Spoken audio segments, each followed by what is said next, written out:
this is my directory where I've got a document called temp, which I've just created. It was based upon my comments on Cliff Waite's original, but those were change tracked. I've accepted all the changes, turned off change tracking, and we're now going to compare this with Cliff Waite's original draft.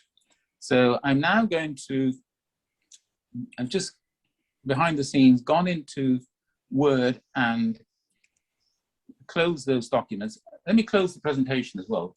Well, no, I'll leave the presentation open because we might need it. So I'm now stopping screen sharing, and I'm going to screen share again, but I'm now going to screen share my Word, Microsoft Word. So, right, you can now see an empty Microsoft Word screen, I hope. Yes. Okay, so we are going to use the compare facility. I just need to move that out of the way because it was covering my menus. So review,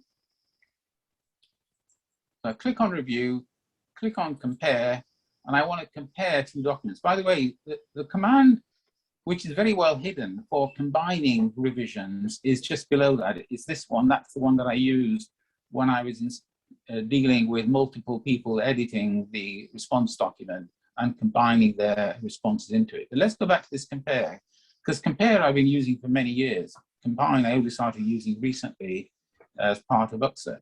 So I click on that, and first of all, I've got to find the original document.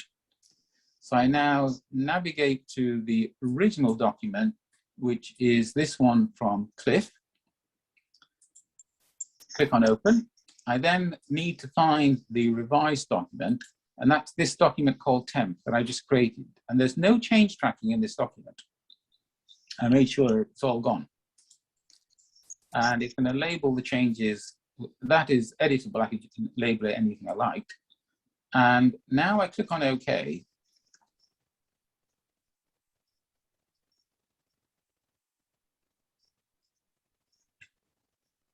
Screen sharing has stopped as the shared window is closed.